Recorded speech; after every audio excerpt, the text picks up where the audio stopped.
Севделина Зафирова и имам честта вече 17 години да съм директор на Първо СОУ Свети Седмоучителници град Търговище, училище с богата история и традиции, наследник на най-старото търговишко школа.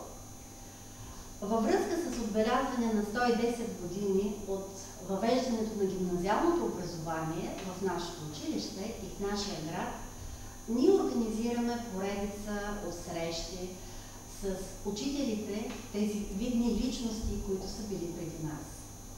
Днес при нас е госпожа Донка Бобева, дългогодишен директор на училището. Поканих тук, в моя кабинет, на моето бюро, за да разкаже спомени, да отправи пожелания към всички, които свързват своята съдба с нашата гимназия. Тук има един учебник по физика, тъй като и двете сме физички, за да се чувства още по-уютно. И така, заповядай, госпожо Бобева. Благодаря, госпожо Зафирова.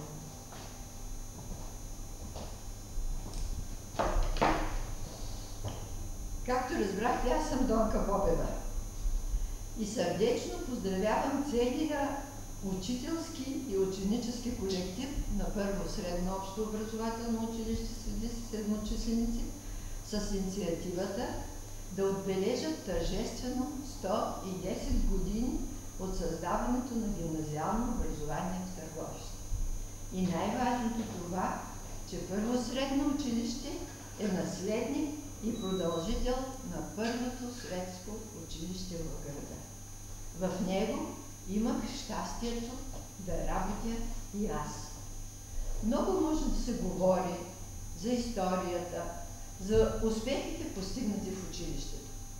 Бих искала само да спомена за това, което може би не знае по-младото поколение. Преди много години в града имаше две гимназии. Мъжка, която се помещаваше в музея, днешния музей до реката, и девическа, чието ученички учеха в сградата на прогимназия Христо Ботев. След години гимназиите се обединиха в едно и първи влязаха в новопостроената сграда на днешното училище.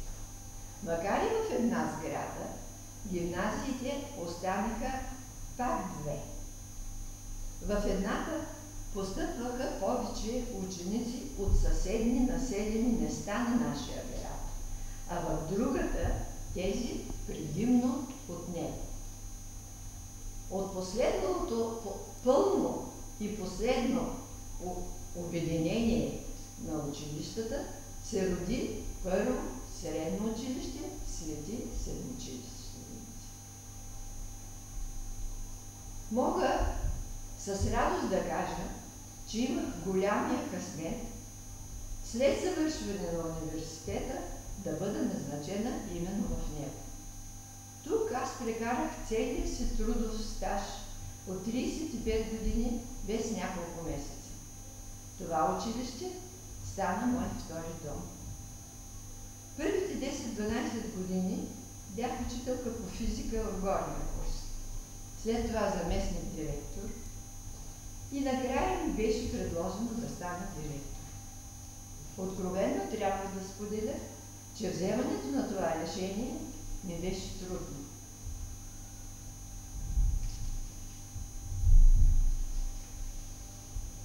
От прекараните до тогава години видях директори и учителски колектив, изградили с много труд училище с добро име и издигнали учебно-възпитателния процес на високо ниво. Страхувах се дали ще се пази всичко това, дали ще оставя и аз някаква добра следа. След много мислене, след много съвети от семейството ми, съпруг, моите родители и неговите, които и двамата бяха учители, приех тежката задача. Продължаваха проблемите, които трябваше да се решават. Все така бяха отговорни и понякога не леки за изпълнение. Затова пък не липсваше желание за довеждането им до край от страна на целия колектив, заместник директори, учителския състав, учениците и непедагогическия персонал. Всички учители по 4-те степени, предучилищно, начално, прогимназиално и средно образование, бяха с много добра подготовка, педагогическа и по специалността. Благодарение на това, всяка година, изпращайки випуск след випуск, ние се радвахме на нашите възпитаници с реализация успешна в по-висши учебни заведения. Имахме такива приети в университета още преди да получат диплом за средно образование, защото отлично се представяха на олимпиади, защитаваха успешно теми в научно-технически конференции. За да бъдат подготвени за това, учителите не жалиха своя труд. Провеждаха консултации, работеха индивидуално с някои от тях.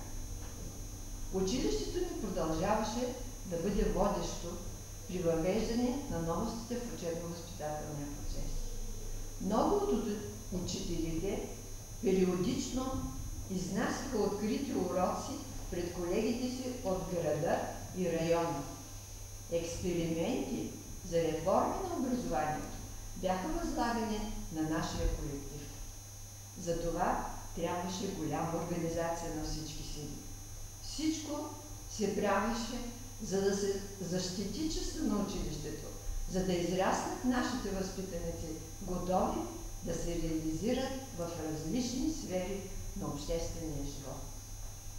И днес ние с гордост ги виждаме заели отговорни постове в много институции.